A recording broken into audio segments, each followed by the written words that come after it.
see you right now on Andrea Mitchell Reports.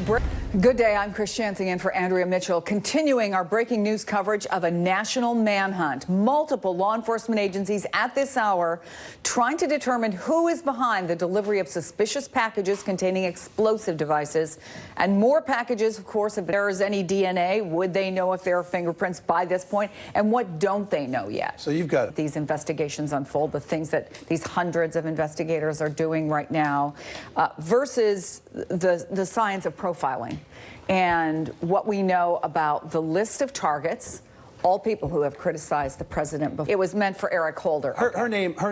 Garrett Haken, Ron Allen, many thanks to all of you. And coming up, words matter. The president calling for civility while President Trump with his version of tamping down his usual incendiary rally rhetoric.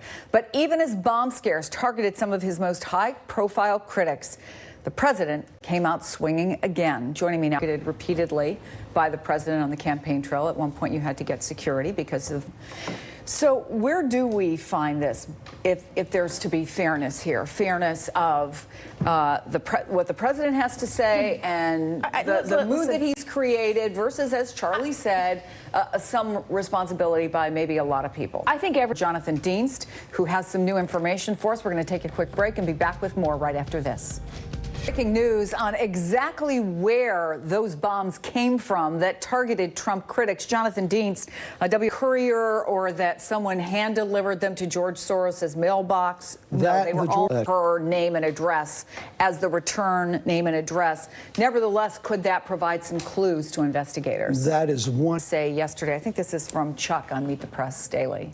Given that none of them detonated, that it was unelect circumstances, and you're someone who has often been the target of the president's verbal attacks. He called you one of the biggest liars and leakers in Washington. Chef, always a pleasure to have you on the program. Thanks so much. Appreciate it. Thank you. And we want to go back to the breaking sources inside the investigation like this, but we have been a country on edge. We are a country that is divided. We are a country where there has been a lot of divisive rhetoric, and you add to that where we are in this midterm and some of the ads that we've seen and some of the conversations that we have heard from candidates that have been very, very targeted and forceful. The president did call for national unity yesterday, and then he seemed to go back into the partisanship with the jabbing in Wisconsin. What's the responsibility, as you see it, of the president? What should he be doing right now?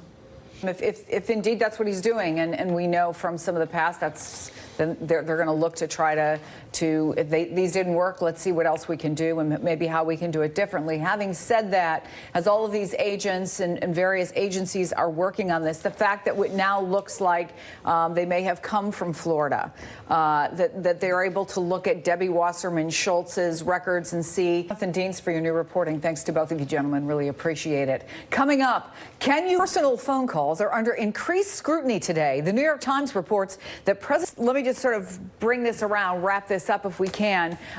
What do we know about the warnings that he has been given? I mean, is this something to our knowledge or our reporting that repeatedly he is being warned, that he's just ignoring those warnings? Because he seems to indicate he's not that he's not using it ever or at all, but only in a secure way. Thanks to you as well. I'm sorry, what? So Ken, let me just going to do it for this edition of Andrea Mitchell Reports. Remember to follow here, Velshi and